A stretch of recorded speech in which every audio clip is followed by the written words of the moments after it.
Hey everyone, I'm Xonani, welcome to my new video. Paul Rubens sent me their new 5th generation artist level watercolor set for testing out.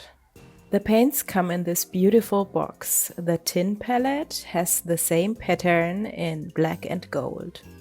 There also is a little paper with all the colors and pigment informations and a swatch card. It is watercolor paper and there are also pigment informations and color names on it. Let's open the palette. Ooh, this looks awesome, all these nice colors. I will unpack them quickly and then we will swatch them together. In this set there are 24 colors: Naples yellow, lemon yellow, cadmium yellow light, chromium yellow hue deep, chromium orange, cadmium red light, perilane maroon, quinacridone rose, quinacridone maroon, dioxazine violet, indigo, French blue, Berlin blue, phthalo blue, translucent turquoise, oriental green, May green, cobalt turquoise dark, olive green dark, earth yellow, burnt sienna, Venetian red, brown umber, and ivory black.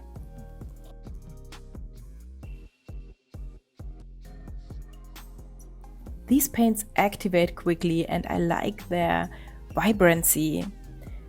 A few of them have pigment separations and granulation in it, like the Quin Rose, the French blue, the cobalt turquoise dark, the burnt sienna, also the ivory black. Perhaps more, but these are the ones I can guess it from the little swatches on the swatch card. I have already a few favorites here. Paul Rubens also sent me some watercolor paper. Let's try out the paper and make a few mixes. The paper is very special. It has glitter in it. I hope you can see it. I've never seen watercolor paper like this. The paint flows nicely. Let's mix a bit. First I mix the cool blue, the Berlin blue with the cool red, the Quin maroon, then the French blue, the warm blue with the cool red, and then also the phthalo blue and a few other mixes. The paints are easy to mix. A lot of the colors in the set have only one pigment. They don't get muddy. They seem to be really good quality, but I kind of expected this. I've tried other paints from Paul Rubens before and I always liked them. And with a palette like this, you can mix every color you want. Okay, there is no white, but I don't use the watercolor white in general. If I need a white, I'm using white gouache, for example. I really like the choice of blues and greens in the set. The cobalt turquoise dark is a very interesting color. It's granulating and looks like a night forest green. It's beautiful. After drying, I wanted to show you the glittering paper again. Also, the swatch card is made out of this paper. Then I tested how staining these paints are. You can lift them, but I have the feeling they are a bit more staining than other paints I've used before. I tested not all of the colors, so this is only my feeling about these paints. And I like more staining paints a lot. It fits good to how I work with watercolors. So let's start with painting. I'm using the Hahnemuhle Expression today. This paper has 300 GSM and is a paper out of 100% cotton. It is cold pressed, but it has not too much haptic. Yesterday I made a few sketches. This right one will become my artwork today. I'm using a Colorase pencil from Prismacolor for my final sketch here. I'm enjoying painting portraits a lot right now, and out of her there are growing some plants, of course. My palette for the day is translucent turquoise, indigo for the darks and shadows, cadmium yellow, light, and quinacridone maroon. So let's get started. First I will mix a nice green for the background and the plants.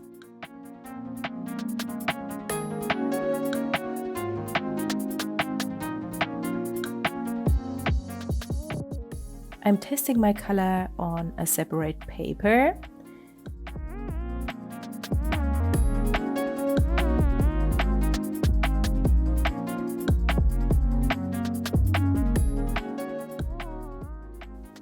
I will start wet and wet. The paint flows so nice on this paper.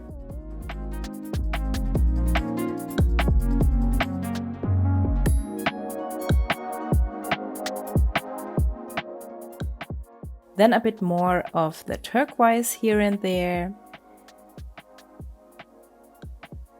I spare her face and her hair, so I have to be careful with the plants in front of her.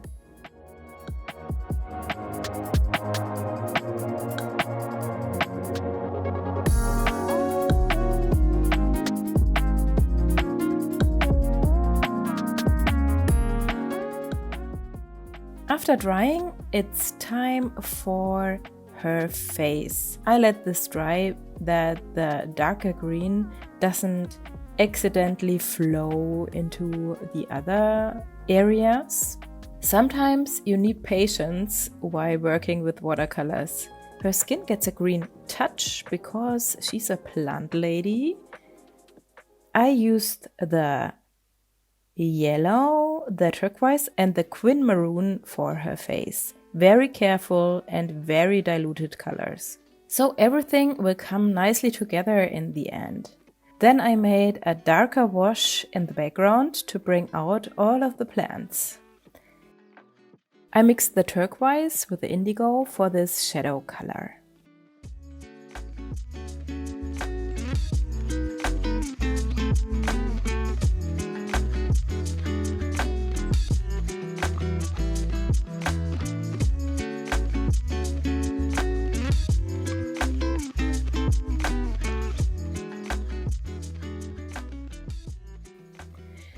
For her hair, I used the quin maroon with a bit of turquoise for a nice violet and the first layer. I can recommend to start with light washes of color and layer step by step the deepness of color you want. Especially if you want to build up your painting very careful. This is what I'm doing most of the time.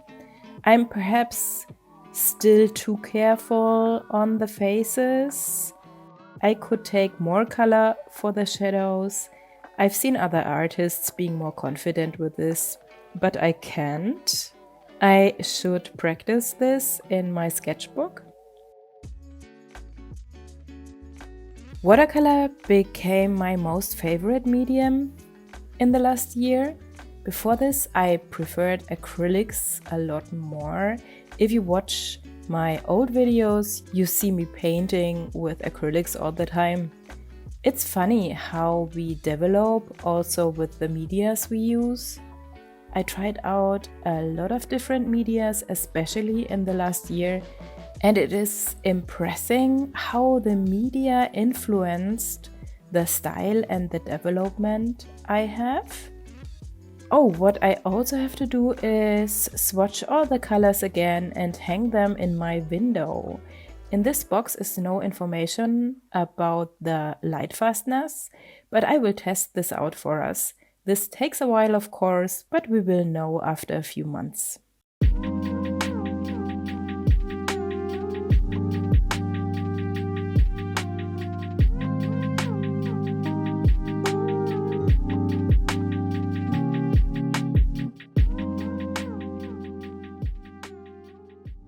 Then I painted a few details on her hair and on the leaves. All in all, I can say that these Paul Rubens paints are awesome. I enjoyed them a lot. I like the colors which you get in the palette. They seem to be very good quality and high pigmented. No muddy colors, nice mixing possibilities. I will link you the paints and also the paper and everything I used in this video in my description, of course.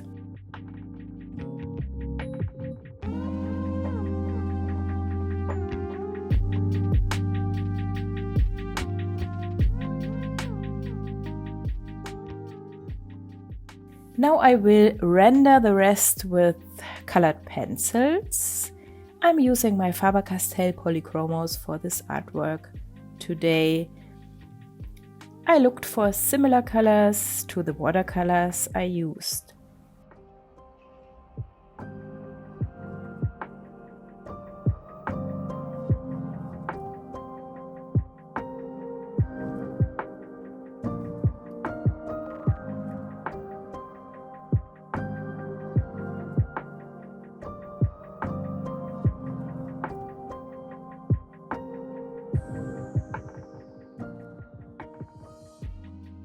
It's always exciting to render the face. I'm very careful here to not mess it up.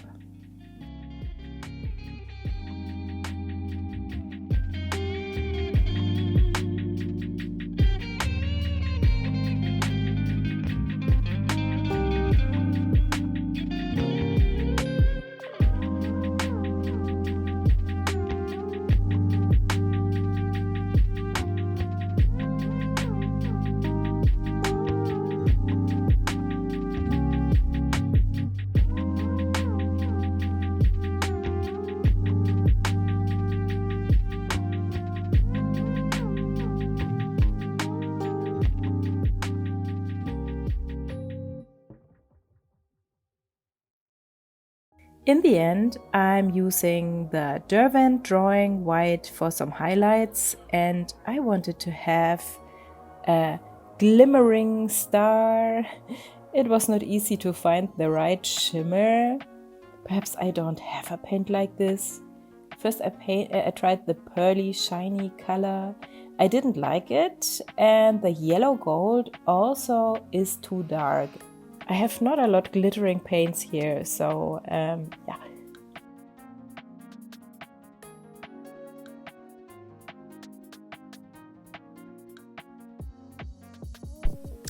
I tried other glitter paints from VH Watercolors, a brand of handmade watercolors from Germany, but in the end I decided to let it like it is and finish it with a pink colored pencil. I really like the painting in the end. What do you think? Thank you so much for watching. I hope you enjoyed this video. Please don't forget to leave this video a like. Also subscribe and click on the bell if you haven't already. Thank you so much for your support. Also a big thank you to my patrons. You are just awesome. Then let's have a look at the close-ups together. Have an awesome week, my friends. See you next time. Yours, Tsunami.